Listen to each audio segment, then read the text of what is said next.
Voilà, Seigneur.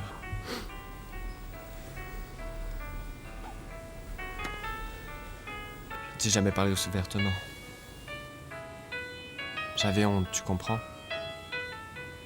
Je croyais qu'on pouvait te parler qu'à voix basse, comme à l'heure de la sieste.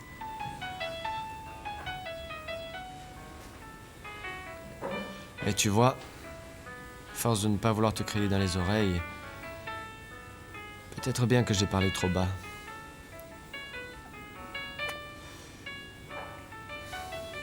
Beaucoup trop bas pour que tu m'entendes. Peut-être que tu vas te moquer de moi. Que tu vas te dire, ce brave Barthélemy, voilà qu'il est devenu fada. Il parle tout seul. Oui, peut-être, Seigneur, que ça va te faire doucement rigoler. Mais vois-tu à moi? Ça me ferait bien plaisir que tu rigoles. Parce que quand on rigole de quelqu'un, c'est qu'on s'intéresse à lui. Et puis d'entendre ton rire, ça me changerait du Mistral qui entre par le toit et qui fait un bruit.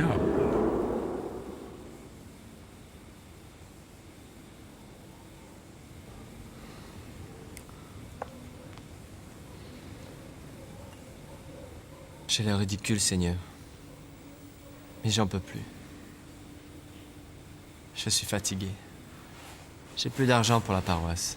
Ça fait des mois que je chope.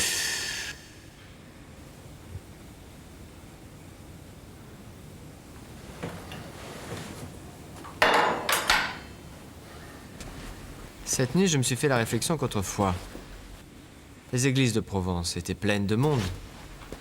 Ça devait être bien agréable le dimanche. On y entrait voir un peu les connaissances. Et puis on se disait qu'un Dieu qui permet à ses curés d'être aussi ventru et sympathique ne devait pas être désagréable à fréquenter. Seulement voilà. Aujourd'hui, les gens, ils entrent dans les églises quand il leur tombe un œil. Et les curés ventrus, pour en trouver, il faut aller au... Diable Vauvert. Non. Non.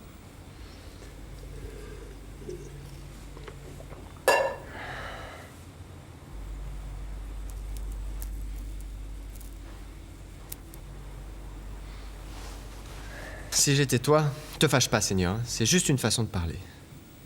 Les derniers curés qui me restent, je me les dorloterai. Tiens, moi, par exemple. Je m'écouterai attentivement. Je verrai que je suis un brave curé qui n'a pas d'autre souci que de faire revenir ses paroissiens et retaper son église.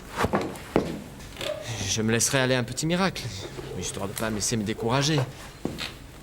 Oh, je sais bien ce que tu vas me dire, Seigneur. Trop diable, Barthélemy.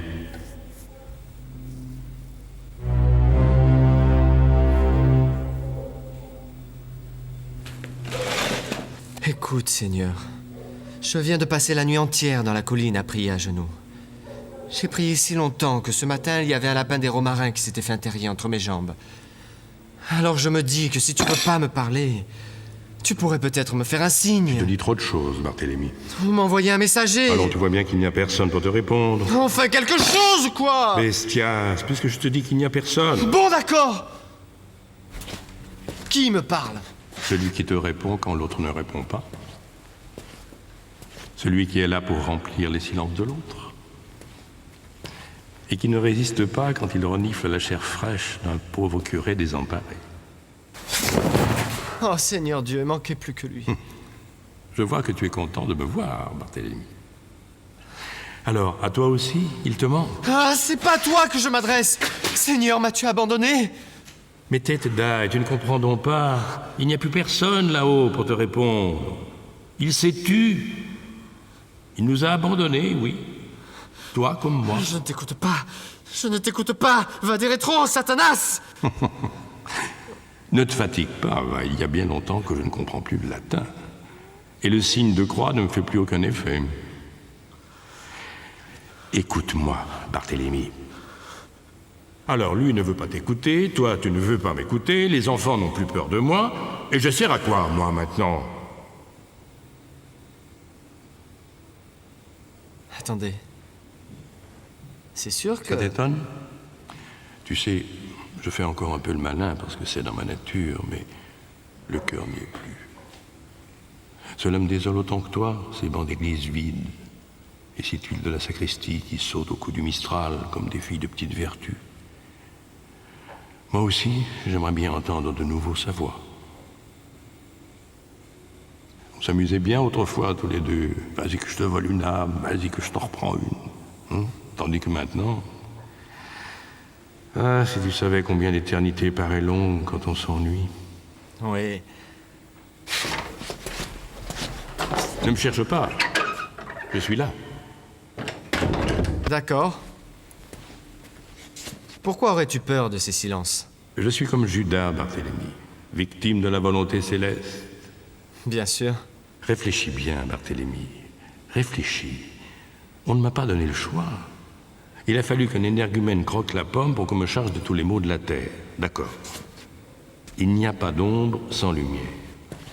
Mais comment pourrait-on croire en moi si on ne croit plus en lui? Comment existerais-je si lui n'existe plus? Il n'y a plus que quelques braves curés comme toi, mon bon Barthélemy, pour croire encore un peu en moi. La lumière s'éteint, Barthélemy, parce qu'aucun homme n'est capable de m'affronter.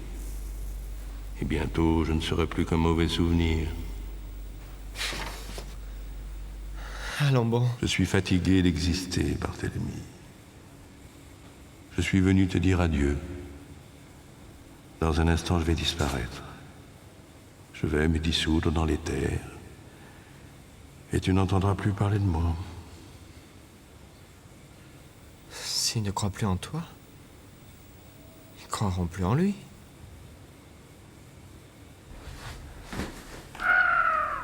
Reste là. Non. Ma décision est irréversible. Mais j'ai quand même un cadeau d'adieu pour toi. Enfin, il existe bien une solution. Laquelle?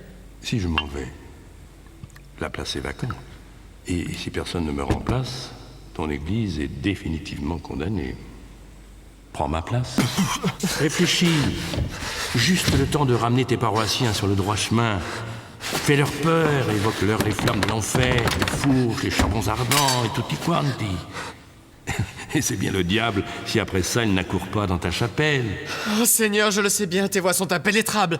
Mais comme messager, reconnais qu'il est un peu curieux. Oh.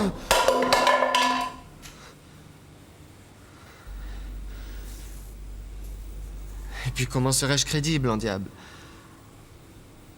C'est que je suis naturellement bon, moi. Commence par quelqu'un de bien crédule, une âme faible, influençable. Et le reste suivra. Barthélemy, je te laisse. Comme dit le dicton, aide-toi et... Et?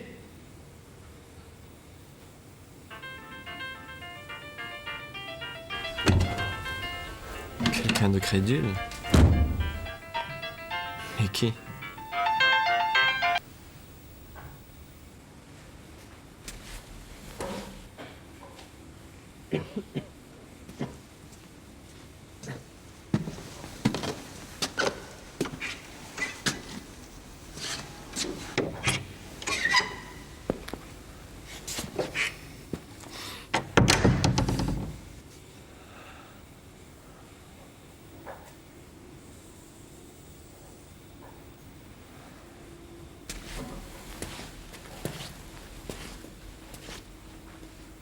Voilà, Seigneur.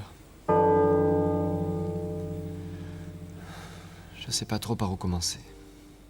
Je t'ai jamais parlé aussi ouvertement. J'avais honte, tu comprends. Je croyais qu'on pouvait te parler qu'à voix basse, comme à l'heure de la sieste. Mais tu vois, à force de ne pas vouloir te crier dans les oreilles,